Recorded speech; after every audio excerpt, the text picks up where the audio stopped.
Hi there, Gemini. Thank you for joining me for your monthly forecast for February. This month has two eclipses, which is going to create tremendous excitement. They're going to be cooperating together, both on the 11th with the lunar eclipse and the 26th in the solar eclipse, are going to come together providing a backdrop for the next half year. The first one is going to be influencing your sector of everyday communications. This is particularly meaningful for you because this is your area that you thrive in naturally. So it's a real opportunity to demonstrate your ideas, thoughts and talents and to take them seriously, because this eclipse is going to be angling up brilliantly to Uranus, the planet of innovation, to Jupiter, the planet of fortune, and also to Saturn, the planet of structure. Those three planets continue their collaboration, which they've had since the end of last year. Now, it is true that Jupiter is going to be going into a 16-week retrograde on the 6th of this month. But what you can gain is that on the 4th, Venus, the planet of love and affection, moves into the most sociable part of your horoscope. Here she joins up with Mars. Now Mars is of course a very instant energy. It's about instant gratification. It's quite masculine. But in the 11th solar house, it's brilliant for connecting to other people. So I feel your social life on the back of this lunar eclipse and this connection of energy in the sign of Aries is going to be really helpful for you. Furthermore, on the 7th of this month, Mercury, your ruler, is going to be moving into the sign of Aquarius. And from the 12th through to the 22nd is linking brilliantly to Mars. If you have been thinking about travelling, higher education, expanding your horizon, gaining an insight into new interests or new people, this month can absolutely skyrocket you forwards. But you just need to be open to it at an emotional level, because the lunar eclipse is all about how we feel. So maybe that means just peeling back a little bit of the veneer of needing to compete and interact with people just at an intellectual level, and merge your emotional thinking and outlook more with the way that you actually live out your life. So it's a fantastic opportunity for you. Now there is going to be also that retrograde with Jupiter. It doesn't mean to say that it's going to be unlucky for you. It continues in the most sociable, romantic and heartfelt part of your scope, where it's going to be through to the 11th of October.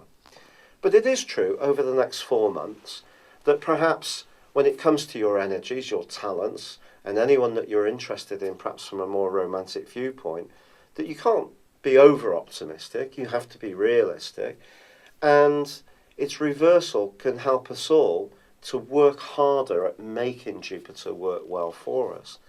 But because it is linking into this eclipse, and it's linking into Saturn and also Uranus so well, I think innovation and people who are a little bit different can continue to really excite you. And of course with Venus and also Mars, also where Uranus is located too, I think this can be a very friendly month, a month when all sorts of new people can come into your world, or you can revitalise existing relationships.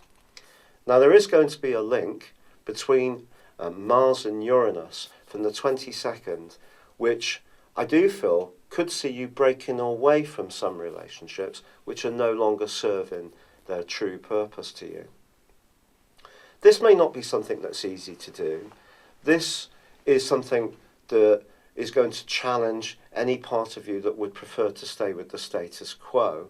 But what's happening here is that Pluto continues its journey for a very deep, passionate part of your scope. And it's going to be broadly interacting with Uranus in a square.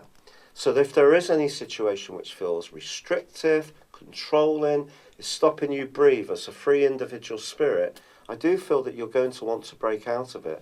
And that last phase of the month can be a critical time. But also from the 18th the Sun moves into the area which is very much to do with how you fit in with the world at large.